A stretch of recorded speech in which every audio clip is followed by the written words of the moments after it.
عليكم ورحمة الله وبركاته. أنا حمدي خليفة ودي ضربة مفك. يا جماعة النهاردة هكلمكم كده كل أصدقائي وأصحابي ومتابعين القناة ومتابعين الفيسبوك. في يا جماعة مشكلة كبيرة جدا بتواجهنا إحنا كفنيين صيانة وكل الناس اللي اتعاملت الفترة اللي فاتت في الموبايلات الزراعية. يعني انا مش عايز اقول لك ما تقدرش حاليا ما تشتريش موبايل زراعي.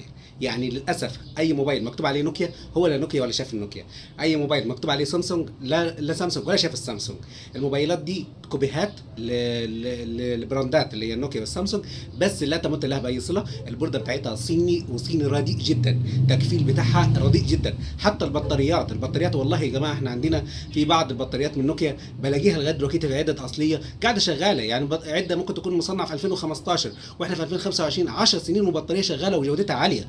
تخيل انت دلوقتي البطاريه ممكن تاخدها الموبايل مسافه اسبوعين ينفخ البطاريه.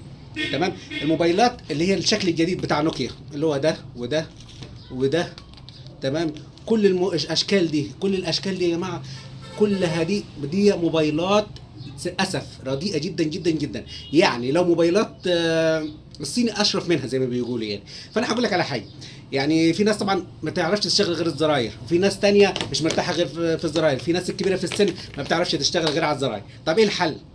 يعني انا شايف ان احنا نبعد عن اي موديل نوكيا تبقى زي الموديلات دي، نبعد عنه خالص. اي موديل حاليا في السوق نوكيا ابعد عنه.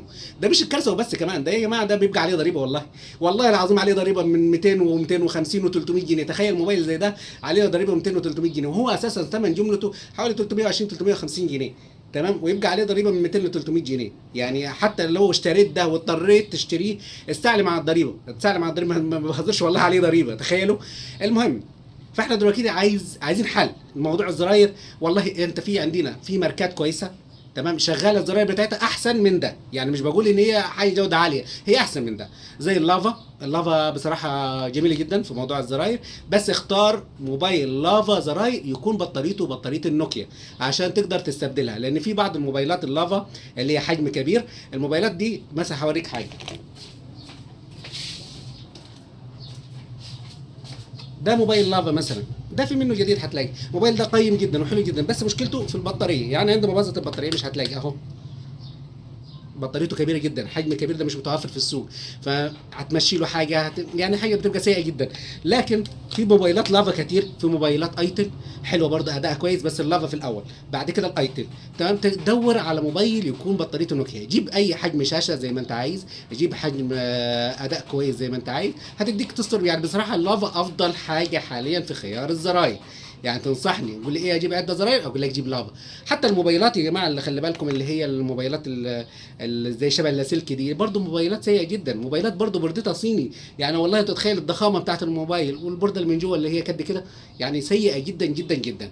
تمام. فالرجاء من كل اخواتنا، احنا في الموبايلات حاليا بقول لك موبايلات ما تشتريهاش ولو ببلاش. الموبايل نوكيا ما تشتروش ولو ببلاش. دمتم في امان الله.